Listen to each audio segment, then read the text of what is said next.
Hey everybody! This short crash course will give you an idea of what a LOPA is. We will talk about the 7 steps in a LOPA.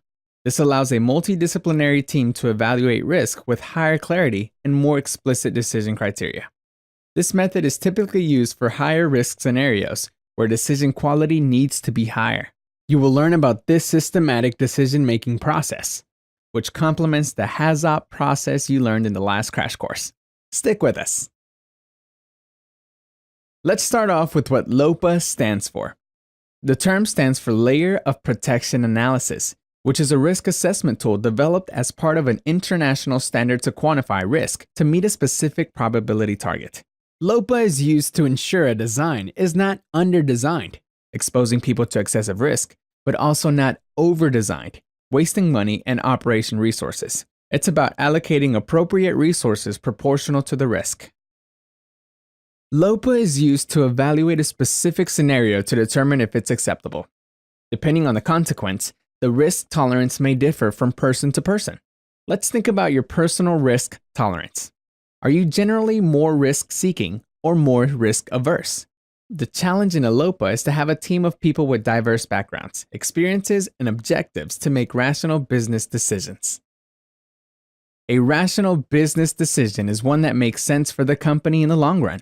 Sometimes a decision might make sense for the life of the project, but will expose a facility to excessive risk further down the road. Good risk-based decisions are about creating value without taking unnecessary risk. Let's think about how to communicate acceptable risk. The level of risk acceptance is expressed in terms of tolerable frequency, which is the maximum number of expected events per year that is considered practicable. Sometimes this can be expressed in terms of probability. Tolerable frequency is the decision criterion for design and operational changes. This is a target for risk tolerance set by a company, and often to align with society expectations to drive consistent decisions. The rationale is simple.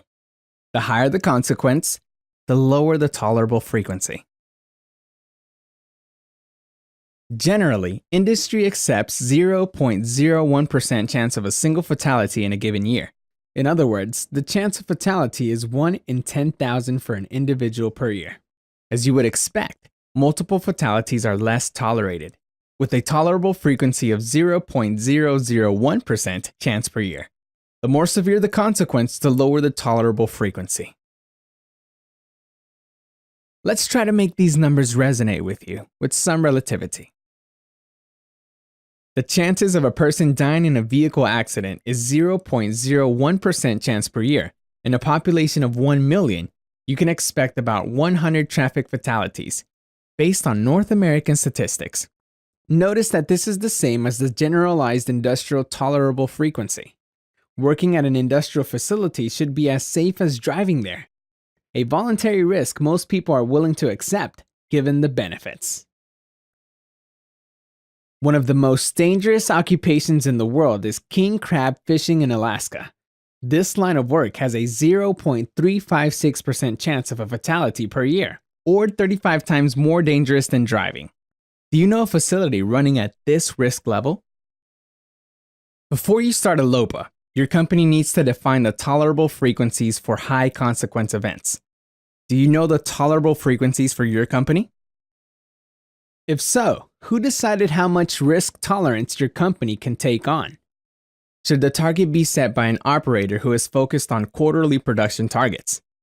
A project manager who is focused on commissioning deadlines? Tolerable frequency should be set from an enterprise level, where risk is seen at a portfolio level. Okay, now that you get the concept of risk tolerance, let's look at the 7 steps of conducting a layer of protection analysis. Step 1. We need to focus on a single consequence. LOPA is applied to higher severity scenarios that are identified in the HAZOP. Consider a test separator vessel overpressuring. In this example, the worst credible case for vessel rupture results in a single worker fatality nearby.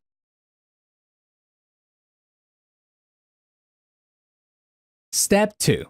We need to apply the tolerable frequency of the overpressure of V100, which may result in a fatality. Based on the company-defined standards, what can a company reasonably tolerate? How can an engineer demonstrate a design is as low as reasonably practicable? Remember how we mentioned that working at a facility should be as safe as driving there? Let's design this process so the consequence of a single worker fatality can occur no more than 0.01% per year. Step 3. We need to determine what initiated the consequence and how likely it can happen. The cause of a deviation in a HAZOP is the initiating event in the LOPA. For our case, the initiating event is the pressure control valve failing in the closed position.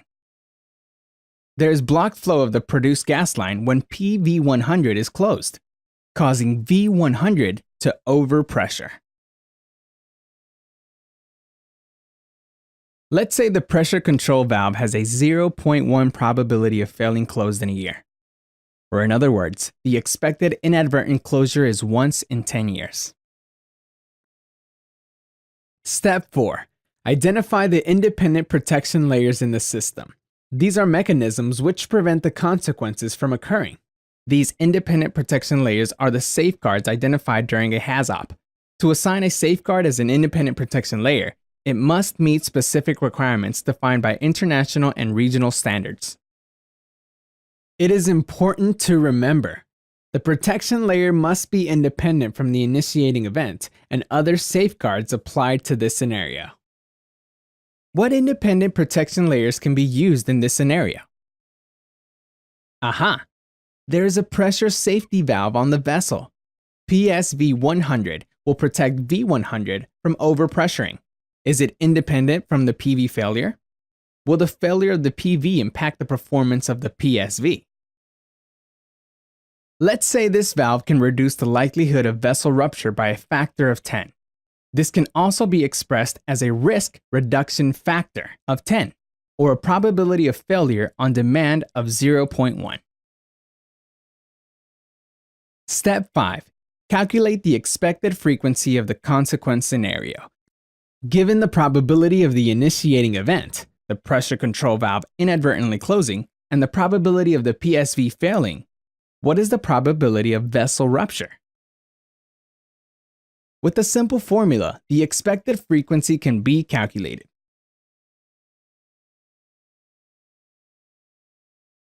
Considering the vessel is in a high traffic area and a person is around during a vessel rupture, we can expect a 1% chance of a fatality per year. In other words, this is a 1 in a 100 chance event.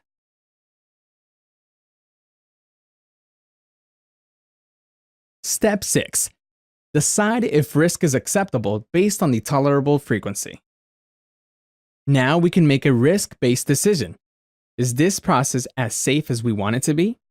Comparing what we had calculated and the tolerable frequency. This scenario is 100 times more likely to occur than is acceptable. Since we cannot accept this risk, we need to find a way to reduce the risk. Step 7.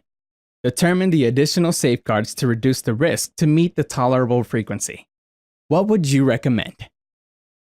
We can add an independent high-pressure shutdown on the blanket gas as a safeguard to eliminate the high-pressure source.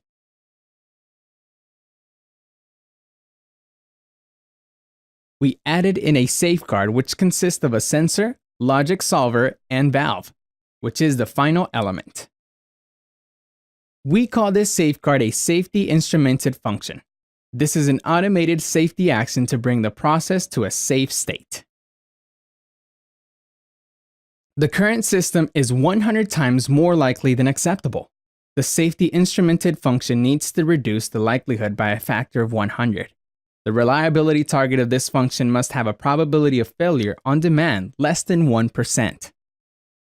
Since this safety function must reduce the consequence likelihood by 100 times, we can say it must meet the requirements of safety integrity level 2. We'll talk more about safety integrity level in another course. The combination of the sensor, logic solver, and the final element meets the requirements of safety integrity level 2. Now, we calculate the new expected frequency of the system. The final result is 0.01% chance per year. Done. The likelihood of the vessel overpressuring is within our tolerable frequency. Now, we can accept the risk. A safety instrumented function is one of the many ways to meet the tolerable frequency. This option requires adding hardware, but it also requires operation to maintain this safety function. Can you think of any other way to lower the likelihood of a fatality? In the next course, you will learn more about the safety instrumented function and how it can be designed to meet the needs of the scenario. Any questions? Contact us at www.icarus-orm.com. See you at the next course. Bye-bye. Class dismissed.